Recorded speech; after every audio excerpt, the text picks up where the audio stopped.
Olá a todos, sejam muito bem-vindos a mais uma aula. Aqui é a professora Shirley Botelho, do Componente de História, e vem comigo conhecer o tema da nossa aula. A aula de número 20 tem como objeto de conhecimento Guerra Fria, o mundo bipolar, e o detalhamento, o Plano Marshall e o bloqueio de Berlim, a Guerra da Coreia, a corrida armamentista e a espacial. Vamos então à nossa aula.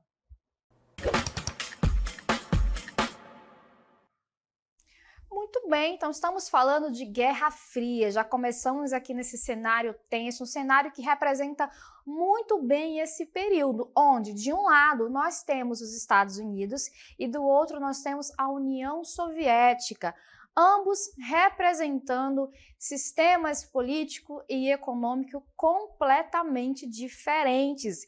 E a gente pode observar que esse período ele vai ser compreendido por uma intensa disputa política, econômica, militar e ideológica, onde ambos os lados vão fomentar grandemente a sua indústria bélica. E a gente pode observar aqui no nosso cenário que nós temos tanques, nós temos bombas dos dois lados, então ambos vão representar essa disputa bipolar. Vamos para o conceito. A Guerra Fria foi um período de tensão e conflito indireto entre os Estados Unidos e a União Soviética, que começou após a Segunda Guerra Mundial e durou até o início dos anos 1990. Esse conflito foi caracterizado por uma luta ideológica entre o capitalismo, liderado pelos Estados Unidos, e o socialismo, liderado pela União Soviética. Vamos voltar só um pouquinho no tempo para a gente entender como é que se chegou aqui. A gente precisa lembrar que no ano de 1917 iniciou-se a Revolução Russa, que pôs fim ao czarismo na Rússia e implantou um regime socialista. E no ano de 1922 é criada a União Soviética, onde eles vão promover essa ideologia socialista e influenciar países próximos também a segui-los. E os Estados Unidos, representando o capitalismo, esses dois países foram os grandes vencedores da Segunda Guerra Mundial, e após esse conflito, que mexeu com o mundo, eles vão disputar a sua hegemonia, as suas áreas de influência. Vamos entender um pouquinho mais, então, agora sobre o conceito de capitalismo e socialismo e o que cada um deles defendia. Vamos lá entender as diferenças entre capitalismo e socialismo. O capitalismo é um sistema econômico baseado na propriedade privada dos meios de produção e na criação de bens e serviços para o lucro. Ele enfatiza o mercado livre, a concorrência e a iniciativa individual. Já o socialismo é um sistema econômico onde os meios de produção são de propriedade pública ou coletiva e o controle é exercido pelo Estado. Ele enfatiza a igualdade, a distribuição justa da riqueza e o planejamento econômico centralizado. E vamos lá para as características. No capitalismo, a propriedade ela é privada e no socialismo a gente tem uma propriedade coletiva. Temos aqui uma economia de mercado e aqui no socialismo um planejamento centralizado. Também temos no capitalismo a iniciativa privada, enquanto que no socialismo existe a igualdade econômica. E aí a gente vai ter a liberdade econômica e um controle estatal. Além de no capitalismo ter uma desigualdade social e econômica, enquanto que o socialismo preza mais pelo bem-estar social coletivo. Muito bem, entendemos as características, entendemos o que cada um defende e a gente vai entender um pouquinho mais agora sobre o desenrolar desse conflito. Os Estados Unidos vai promover a doutrina Truman, que foi uma política estabelecida pelo presidente dos Estados Unidos, Harry Truman, em 1947. Então, após a Segunda Guerra Mundial, a Europa saiu destruída, devastada desse conflito. Então, alguns países países vão necessitar de ajuda econômica para se reconstruir. É nesse momento que a União Soviética ela vai acabar mandando ajuda para esses países e vai influenciá-los ao socialismo. Então, essa doutrina ela é uma política que vai ter o objetivo de conter o avanço do socialismo no mundo. Então, ela marcou o início da política de contenção criada pelos Estados Unidos contra a expansão dos Estados Unidos durante esse período da Guerra Fria, que foi logo imediatamente ao fim da Segunda Guerra Mundial. Então, dentro dessa política, vários planos vão ser criados e um deles é o Plano Marshall. Esse plano foi uma iniciativa dos Estados Unidos, lançada em 1947, a fim de fornecer auxílio econômico para a reconstrução da Europa. Então, os Estados Unidos estavam muito preocupados com esse avanço. Países como a Grécia e a Turquia estavam necessitando de ajuda econômica e a União Soviética estava ali muito disposta a oferecer essa ajuda. Então, para impedir que esses países recebessem essa ajuda e fossem influenciados pela União Soviética para o socialismo, então os Estados Unidos vai criar esse pacote de ajuda. Então, quais são os objetivos? Promover a recuperação econômica, evitar a disseminação do comunismo e fortalecer as relações comerciais e políticas entre os Estados Unidos e a Europa. Então, sempre que os Estados Unidos, ou na verdade, um lado criar alguma medida, o outro lado vai vir com uma resposta também. Então, nesse sentido, a União Soviética vai criar o Comecon, que é o Conselho para Assistência Econômica Mútua, que foi criada em 1949 pela União Soviética. E o seu principal objetivo era facilitar a cooperação econômica e técnica entre os países socialistas, promovendo a integração econômica e a coordenação das políticas industriais e comerciais. Então, o Comecon, composto pela União Soviética, também países como a Polônia, Tchecoslováquia, Hungria, Romênia e Bulgária, outros países socialistas também, incluindo aí Cuba, Vietnã e Mongólia, vão aderir ao Comecon posteriormente. Então, percebam que a gente tem aqui um cenário de conflito, um cenário de tensão. No entanto, não vai haver um confronto direto entre esses dois países. É chamado de Guerra Fria porque tem esse clima de tensão constante, de disputa ideológica constante, militar também. No entanto, esses dois países eles não vão ingressar nesse conflito. Por quê? Porque ambos estão em pé de igualdade. Ambos têm um poderio militar muito grande. Então, se um atacasse o outro, isso geraria aí perdas humanas e materiais significativas, e era o que ambos queriam evitar. Por isso que eles vão lá ali disputar no campo das ideias, no campo político, no campo econômico, mas militarmente, diretamente, não, certo? Aí, essas tensões elas vão crescendo, elas vão se acumulando até chegar ao bloqueio de Berlim. Então, esse bloqueio ele ocorreu entre 1948 e 1949. Foi uma tentativa da União Soviética de forçar a rendição dos aliados ocidentais em Berlim Ocidental, cortando todas as rotas terrestres e ferroviárias para a cidade.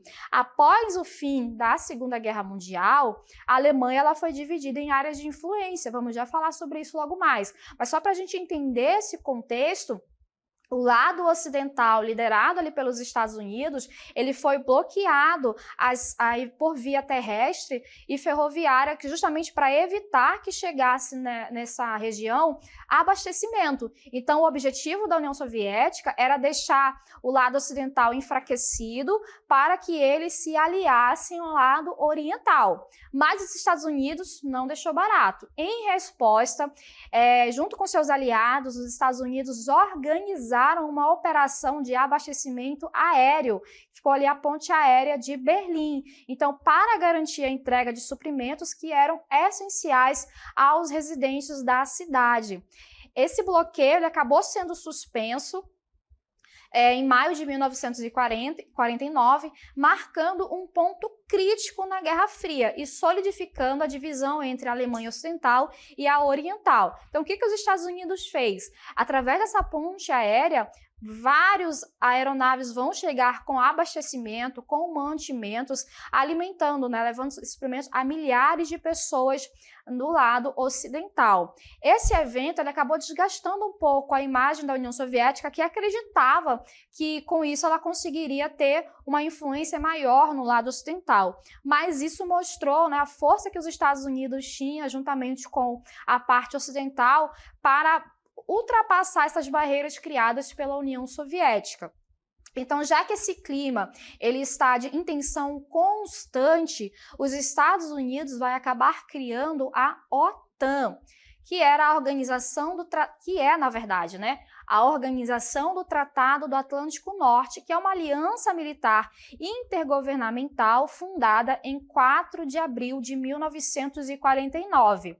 Seu principal objetivo é garantir a segurança coletiva dos países membros por meio de um sistema de defesa mútua. Então, funcionava da seguinte forma. Funciona, na verdade, que a OTAN ainda está em operação nos dias de hoje. Se um país aliado fosse atacado por um país inimigo, esse país receberia ajuda dos países membros. O objetivo era fazer a proteção, porque muitos dos países que estavam ali ainda indecisos, se recuperando, eles temiam uma ameaça, uma invasão socialista no seu território.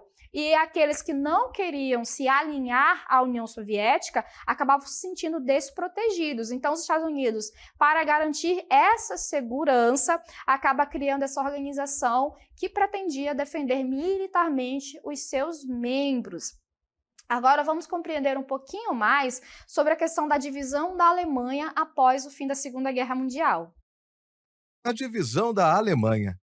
Após a rendição da Alemanha em maio de 1945, o país foi dividido em 4 zonas de ocupação, uma administrada pelos Estados Unidos, uma pelo Reino Unido, uma pela França e uma pela União Soviética. Berlim, situada dentro da zona soviética, também foi dividida em 4 setores. As potências ocidentais, Estados Unidos da América, Reino Unido e França, e a União Soviética tinham visões ideológicas e políticas muito diferentes. Enquanto os ocidentais promoviam uma economia de mercado e sistemas democráticos, os soviéticos defendiam o socialismo e o controle centralizado da economia. As diferenças ideológicas e políticas começaram a se manifestar em conflitos sobre como reconstruir e administrar a Alemanha. As tensões aumentaram com a introdução do Marco Alemão nas zonas ocidentais e a resposta soviética ao bloqueio de Berlim. Alemanha Ocidental, República Federal da Alemanha, RFA. Criação em 23 de maio de 1949. As zonas de ocupação dos Estados Unidos da América, Reino Unido e França foram unidas para formar a República Federal da Alemanha, RFA. Alemanha Oriental, República Democrática Alemã, RDA. Criação em 7 de outubro de 1949. A União Soviética estabeleceu a República Democrática Alemã, RDA, na zona de ocupação soviética. E na década de 60, a União Soviética vai acabar construindo um muro que vai dividir as duas Alemanhas. É um grande símbolo, um grande marco desse mundo bipolarizado criado ali durante esse contexto da Guerra Fria. E aí, em 1955, a União Soviética ela vai criar o Pacto de Varsóvia, que foi uma aliança militar formada em 14 de maio de 1955 como uma resposta direta à criação da OTAN. Então, o Pacto de Varsóvia ele é uma resposta direta à criação daquele grupo que vai ser criado com a OTAN com o intuito de proteger militarmente os seus membros. Então, se os Estados Unidos têm essa organização de ajuda mútua militar, a União Soviética também vai garantir garantir a proteção dos países sob o qual ela exerce influência através do Pacto de Varsóvia. Então, esse pacto, ele uniu a União Soviética e seus aliados do bloco socialista na Europa Oriental em uma aliança militar formal. Então, é para garantir, para dar essa sensação de segurança aos países aliados à União Soviética. Perceba que a gente comentou no início, sempre que um grupo, que um país ele cria algum dispositivo de segurança político, econômico ou militar, o outro vem respondendo à altura. E essa guerra, ela não foi apenas uma guerra ali política, uma guerra militar, é uma guerra também que vai acontecer no campo das ideias, uma guerra ideológica. Durante a Guerra Fria, tanto os Estados Unidos quanto a União Soviética empregaram uma ampla variedade de mídias para promover suas ideologias e atacar os adversários. Eles usaram desde cartazes e folhetos até revistas, jornais, programas de rádio e TV, filmes, desenhos animados, livros didáticos e histórias em quadrinhos. Então, a intensa propaganda e a guerra ideológica resultaram em perseguições de indivíduos que não se alinhavam com regimes dominantes.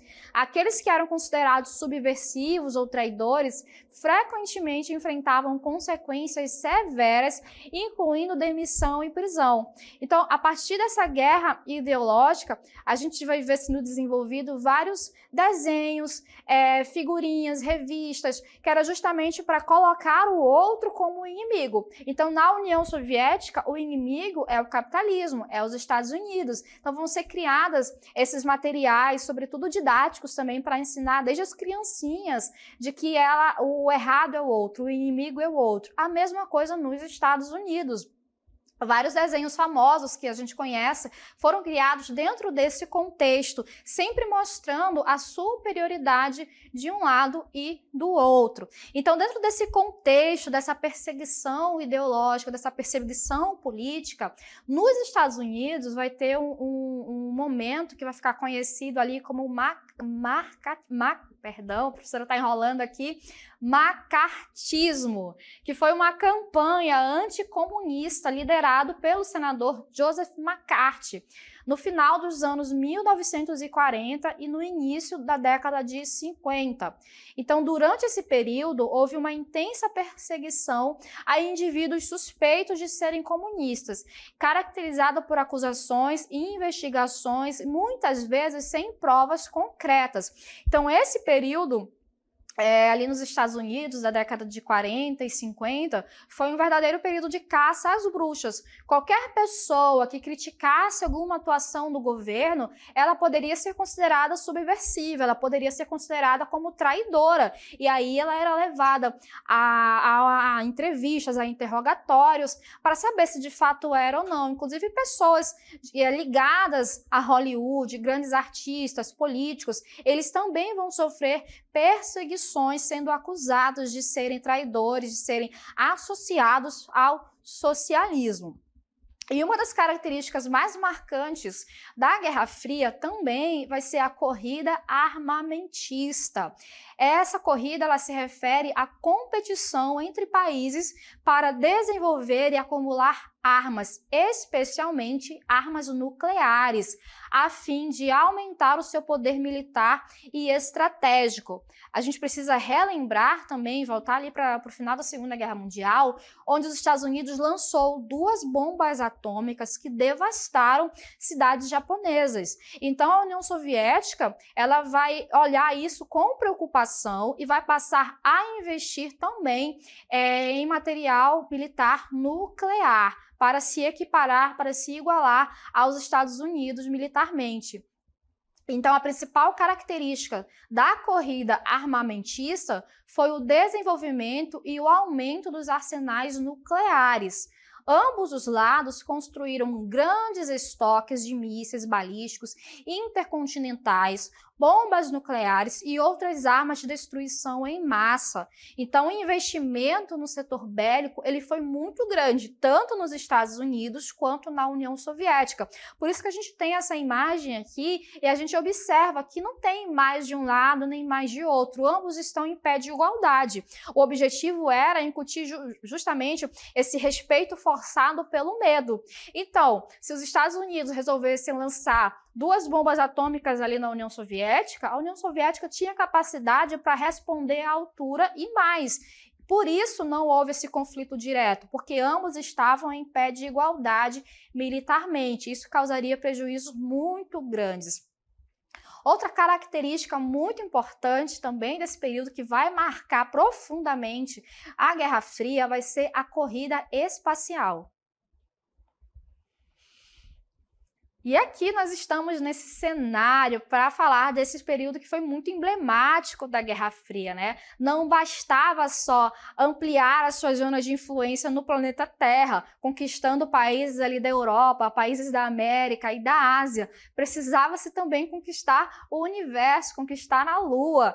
Então, essa corrida espacial, ela também vai ser um medidor de temperatura ali de quem tem mais poder econômico, quem tem mais tecnologia. E aí a gente chega aqui nesse cenário, a gente está aqui na Lua, que foi um momento de muito destaque desse período, quando em 1969 a missão Apollo 11 chega à Lua. E percebam aqui que o astronauta ele está hasteando aqui a bandeira na Lua. Então, qual é essa função? O que isso significa? Isso é muito simbólico, não está à toa. Quem chegou ali à Lua? Os Estados Unidos. Então, ele mantém ali a sua influência não só na Terra, não só na parte ocidental, mas também no espaço.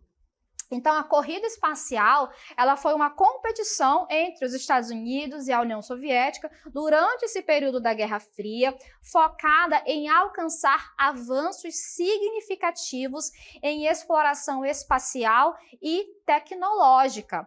A corrida começou na década de 50 com o lançamento do satélite Sputnik pela União Soviética em 1957. O que marcou o início dessa competição. Então, os Estados Unidos, para não ficar para trás, né, nesse desenvolvimento tecnológico, ele vai criar. Eles intensificaram seus esforços e em 1961 o presidente John Kennedy anunciou a meta de levar um homem à Lua antes do final da década. E aí nesse contexto vai ser criada a NASA, que é muito importante até hoje, é um instituto muito importante de estudos espaciais.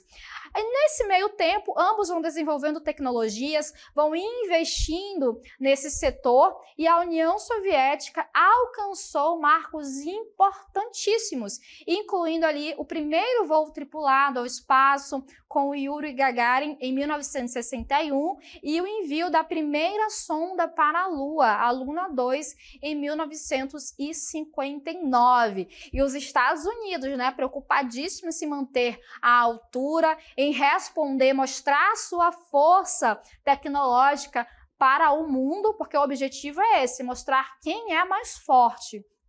Vai acabar lançando em 20 de julho de 1969 a missão Apollo 11 da NASA, que conseguiu pousar o astronauta Neil Armstrong na superfície lunar, onde nós estamos agora para mostrar justamente isso. E esse foi um feito muito importante, foi um feito muito comemorado dessa conquista dos Estados Unidos, que conseguiu chegar primeiro à Lua, certo? E a gente está falando de Guerra Fria, a gente está falando desse conflito no campo das ideias, no militar, no tecnológico, ideológico. A gente comentou também que não houve um confronto direto. No entanto, vai haver alguns confrontos, algumas guerras que serão fomentadas, que receberão investimento tanto dos Estados Unidos quanto da União Soviética. O objetivo é não perder a influência nesses países. Por isso, ambos vão acabar fomentando essas guerras. E uma delas, que é um dos primeiros conflitos desse processo, né, após o fim da Segunda Guerra Mundial, vai ser a Guerra da Coreia. A Guerra da Coreia foi um conflito militar que ocorreu em de 1950 a 1953, envolvendo a Coreia do Norte, que contava com o apoio da China, e a Coreia do Sul, apoiada pelos Estados Unidos e pelas forças das Nações Unidas. Só para a gente contextualizar, vamos voltar um pouquinho no tempo para entender essa divisão das duas Coreias. Lembra lá no início do século XX, ali entre 1904 e 1905, que teve a guerra entre a Rússia e o Japão por alguns territórios, entre eles a Manchúria, e a Coreia também está inserida nesse contexto? Muito bem, o Japão vai vencer essa guerra. Em 1910, o Japão vai ocupar militarmente, vai anexar a Coreia ao seu império. E desde então, a Coreia está sendo utilizada explorada como uma colônia japonesa. Somente em 1945, com o fim da Segunda Guerra Mundial e a derrota do Japão, é que os japoneses eles vão ser expulsos da Coreia. E naquele território, já que os Estados Unidos e a União Soviética lutavam do mesmo lado, lutavam ali com os aliados, a Coreia vai ser dividida em duas áreas de influência. A Coreia do Norte, recebendo influência da União Soviética, e a Coreia do Sul, recebendo influência dos Estados Unidos. Essa divisão da Coreia, ela vai acontecer a partir da Conferência de Potsdam, que vai fazer essa separação entre as duas Coreias, ok? No entanto, essa separação, ela não foi algo... a Coreia não teve envolvido nesse acordo da Conferência de Potsdam. Os coreanos, eles a princípio não queriam, mas por conta dessa divisão, dessa disputa ideológica, vai haver essa separação. Ocorre que, em 1950, em 25 de junho de 1950, a Coreia do Norte, sob influência da União Soviética, ela invadiu a Coreia do Sul, iniciando a guerra. Então, as duas Coreias, elas foram divididas ali no paralelo 38, e a Coreia do Norte vai avançar sobre esse paralelo e invadir o Sul. Os Estados Unidos e a ONU intervieram para apoiar a Coreia do Sul, enquanto a China e a União Soviética entraram no conflito com apoio, em apoio à Coreia do Norte. Então, vai ser uma guerra que vai também custar muitas perdas humanas. Vai ter soldados, tanto soldados chineses que vão entrar nesse conflito com receio da chegada dos soldados estadunidenses que vão ajudar a Coreia do Sul. Então, a China temia uma invasão estadunidense, temia uma invasão, uma influência norte-americana no seu território. Então, essa guerra vai ser fomentada por esses lados, que não estão ali, que vão participar diretamente desse conflito. Até que após 3 anos de conflito, vai haver o armistício, em 27 de julho de 1953, que encerrou aquele clima de hostilidade e estabeleceu a zona desmilitarizada. Mas um tratado de paz formal ele nunca foi assinado e manteve as duas Coreias tecnicamente em estado de guerra até os dias atuais. Eles se mantêm ali em estado sempre de atenção, com essa divisão. Essa guerra causou grande devastação e consolidou a divisão permanente entre as duas Coreias. E ela é um dos grandes exemplos desse conflito. Quando a gente pensar em Guerra da Coreia, a gente não tem como dissociar desse período da Guerra Fria. E ela é um dos exemplos que a gente tem disso, as chamadas guerras quentes, que teve grande influência aí dos Estados Unidos e da União Soviética. Muito bem, a gente finaliza então a nossa aula.